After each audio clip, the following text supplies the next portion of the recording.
Hello everyone, আসসালামু আলাইকুম। আমি মোহাম্মদ শিয়াব আলম খান। আমি আজকে আপনাদেরকে দেখাবো একটা খুব famous technical indicator relative strength index RSI কিভাবে ট্রেডারদেরকে মিসলিড করতে পারে, এবং এটাও দেখানোর চেষ্টা করব যে এই আরএসআই কিভাবে ব্যবহার করলে বেটার রেজাল্ট পাওয়া যাবে। তো আরএসআই ব্যবহারের ট্রেডিশনাল মতবাদ হচ্ছে আরএসআই যখন 30 এর নিচে যাবে ওই স্টেজটা হচ্ছে গিয়ে ওভারসোল্ড সিচুয়েশন। তো 30 নিচে গেলে শেয়ার বাই করতে হবে এবং এক্সপেকটেশন থাকে যে 30 নিচে যাওয়ার পরে এই শেয়ারটা আবার বাড়বে শেয়ারের প্রাইস। আবার আরএসআই যখন 70-র উপরে থাকে ওই স্টেজটাকে বলা হয় ওভারবট সিচুয়েশন। তার ওই 70+ গেলে শেয়ার সেল করতে হবে এবং এক্সপেকটেশন থাকে যে শেয়ারের প্রাইস কমবে। তো এই ট্রেডিশনাল মতবাদটা আসলে কতটা কাজের, তো চলুন দেখে আসি এই স্ট্র্যাটেজিতে ট্রেড করলে কেমন ফলাফল পাওয়া যেতে পারে।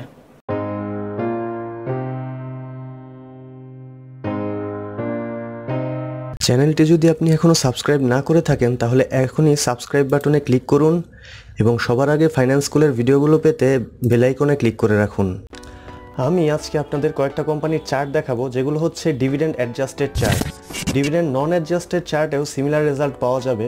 আমি ডিভিডেন্ড অ্যাডজাস্টেড চার্টগুলো নিয়েছি stockbangladesh.com থেকে। stockbangladesh.com টেকনিক্যাল চার্টের দিক থেকে অনেক রিচ একটা সাইট এবং এই সাইটে ডিভিডেন্ড অ্যাডজাস্টেড চার্ট অ্যাভেলেবল। প্রথমেই আসি একমি ল্যাবে।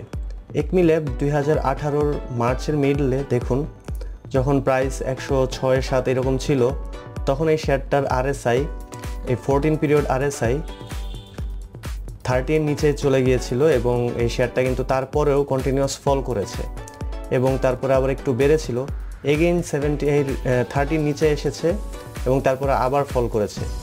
সো দেখতেই পাচ্ছেন যে আরএসআই 30 নিচে থাকলেও প্রাইস কিন্তু কন্টিনিউয়াস কমেই গেছে।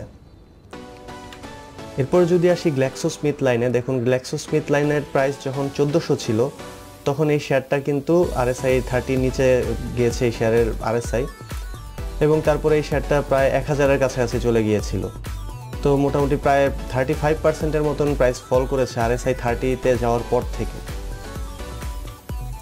এরপর যদি হেডেলবার্গ সিমেন্টে আসি, হেডেলবার্গ সিমেন্ট যখন প্রাইস 480 ছিল গত বছরের মের দিকে, তখন এই শেয়ারটা আরএসআই 30 নিচে গিয়েছে এবং কন্টিনিউয়াস এই শেয়ারটা তারপরে ফল করেছে।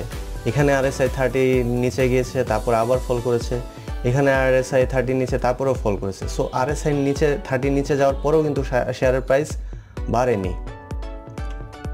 এরপর যদি টুংহাই আসি, টুংহাই যখন প্রাইস 12 ছিল তখন আরএসআই 30 নিচে গিয়েছে এবং তারপর থেকে কন্টিনিউয়াস ফল করেছে, এবং এগেইন যখন প্রাইস 8-এর একটু বেশি ছিল তখন আরএসআই 30 নিচে এসেছে, তারপরেও কিন্তু প্রাইস কন্টিনিউয়াস ফল করেছে। আবার দেখুন ফুয়াং ফুডে 2017 জুলাইয়ের দিকে যখন প্রাইস 15-এর কাছাকাছি 15+ গিয়েছে তখন কিন্তু আরএসআই 70+ ছিল এবং তারপর থেকে শেয়ারটা 15 থেকে প্রায় 25 চলে গিয়েছে। তার মানে 50%-এরও বেশি বেড়েছে আরএসআই 70 ক্রস করার পরে। এরপর যদি আসি ইনটেকে এই রিসেন্টলি জুলাই মাসের শেষের দিকে যখন 22+ গিয়েছে প্রাইস, তখন এই শেয়ারটা আরএসআই 70 ক্রস করেছে এবং তারপর থেকেও শেয়ারটা কিন্তু 50%-এরও বেশি গেইন দিয়েছে এবং এখনও এই শেয়ারটা কিন্তু আরএসআই 70+এই। তখন যখন প্রাইস 22 ছিল তখনও 70-র উপরে গিয়েছে, এখনও 70-র উপরে।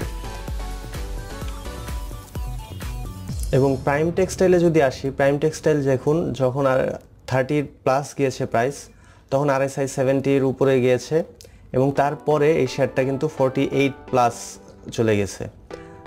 যখন আরএসআই 70, তখনও আরএসআই 70+ই ছিল। সো যখন এটা আরএসআই 70+এ গিয়েছে তখন এই শেয়ারটা, তারপর থেকে এই শেয়ারটা 50%-এরও বেশি গেইন দিয়েছে।